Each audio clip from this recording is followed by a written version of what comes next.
Pemerintah sekarang ini betul-betul kebijakannya tuh kebijakan menyedot uang dari rakyat sebanyak-banyaknya, baru dikasihkan permen.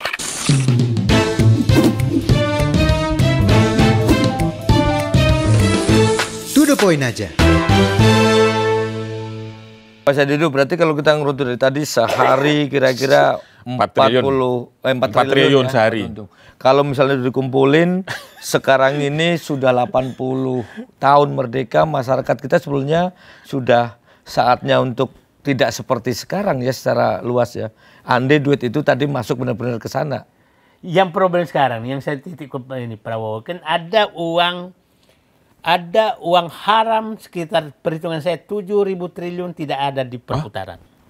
7.000 triliun? 7.000 triliun. Oke. Maksudnya di luar sistem gitu Pak? Di luar sistem. Oke. Oh. Hitungan sederhana.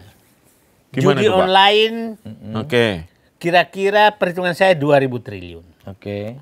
Oke. Oke.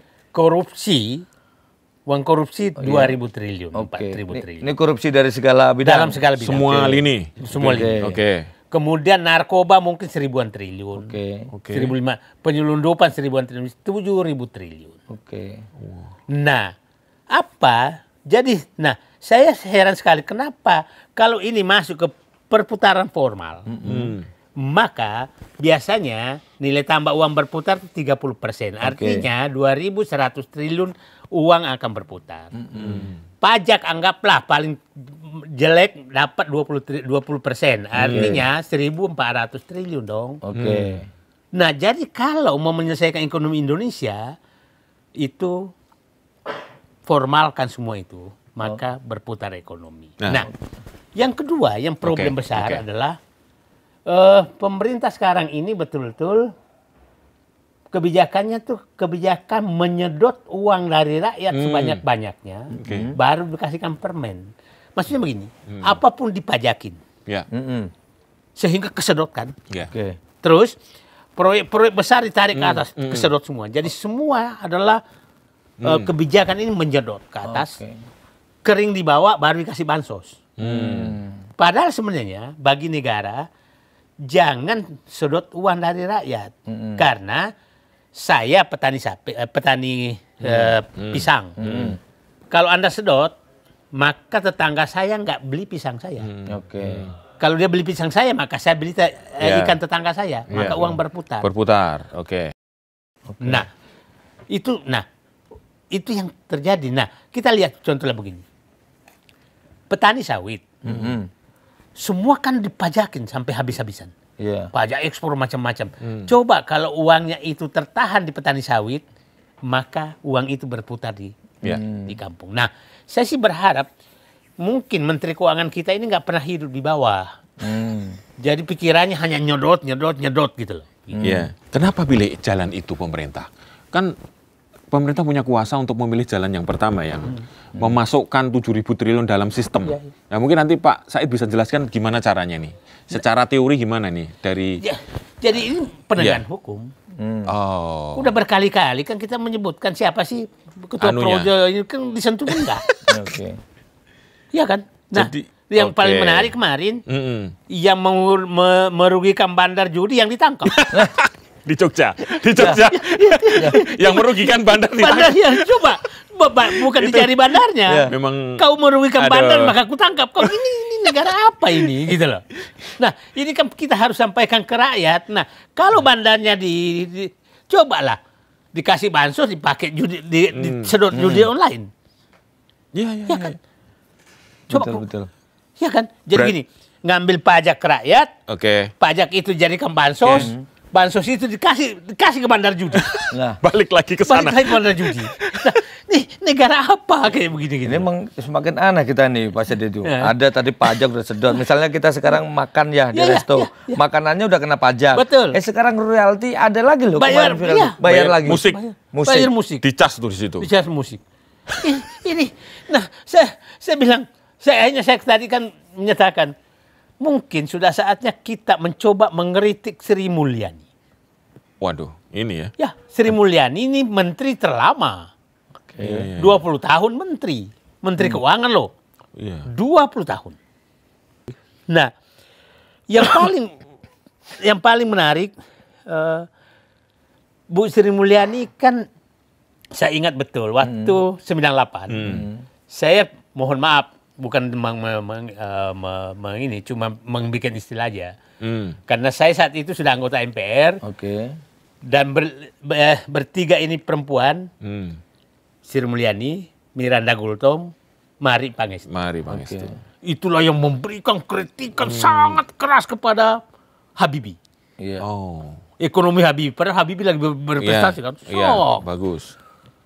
Itu kita sidang di gedung MPR, dia di Hotel Mulia. Oh iya, tongkrongannya situ dulu. Tongkrongannya situ. Wah, jadi ini hebat sekali. Nah, setelah itu masuk pemerintahan.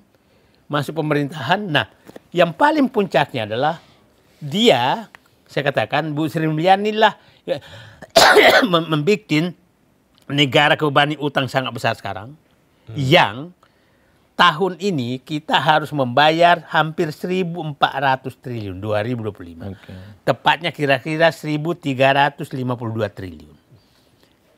Bayar utang dan pokok. Akibat dia menumpuk utang yang saya jelaskan tadi 10 tahun pemerintahan Jokowi.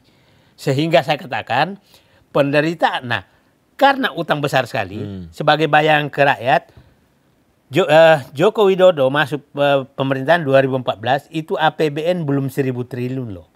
Total APBN 900 sekian triliun.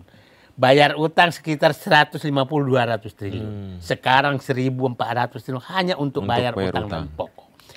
Karena kita bayar utang dan pokok sebesar itu, maka pendapatan negara sudah nggak cukup kecuali memajaki semua. Jadi istilah saya, Bu Sri Mulyani membuat negara ini susah dan membuat pemerintahan Prabowo susah sehingga untuk menyelamatkan kerusakan yang dibikin oleh dia 10 tahun harus memeras rakyat dengan berbagai jenis pajak. Berarti artinya yang terjadi sekarang. Artinya pajak ini akan semakin tambah-tambah lagi. Akan karena tidak ada cara lain kecuali narik duit masyarakat. Nah, inilah saya melihat semangat Presiden Prabowo untuk melakukan penghematan di tingkat atas sangat masih perlu ditambah. Tidak ada upaya mengurangi gaji pejabat. Nah, kemarin saya senang karena dia sudah memotong tantim, komisaris dan insentif direktur. Insentif dia. Nah, itu oke. Jadi, tapi yang saya lihat adalah kehidupan daripada pejabat itu sudah berlebihan. Saya lihat tidak ada lagi batasan CC mobil. Ya kan, terus ajudan kebanyak-banyaknya. Nah, tapi rakyat dibawa ditekan terus gitu. Nah, ini menurut saya yang harus dilakukan. Nah, jadi saya hanya berharap kebocoran segera ditutup karena saya masih yakin ekonomi Indonesia tuh ekonomi oke kok, maksudnya masyarakatnya oke. Potensial ya Pak ya? Potensialnya oke, tapi ini kebocorannya yang paling. Kebocorannya yang parah ya berarti? Parah. Jadi tidak ada cara lain kecuali penegakan hukum kalau yang... Hukum. Jadi menurut saya udah benar Pak Prabowo itu, tapi saya berharap antara pidato dan pelaksanaan mendekati lah. Iya. Jangan terlalu jauh gapnya ya. Berantas korupsi, ya Pak ya. Berantas korupsi, penegakan hukum. Itu itu dulu deh yang dilakukan. Tapi bagaimana saya bisa percaya karena faktanya pidatonya berbeda dengan lapangan. Masih berbeda jauh. Apa namanya, Sylvester masih nggak bisa ditangkap. Ya kan? Mana-mana. Masih aman-aman semua. Koruptor masih aman-aman. Nah, saya terobati kemarin tuh sedikit waktu ngasih abolisi gitu kan. Oke nih, penegakan hukum mulai nih. Nah, tapi pada saat masuk ke, loh kok kayak begini sih? Nah, tapi saya berharap mudah-mudahan makin Nah,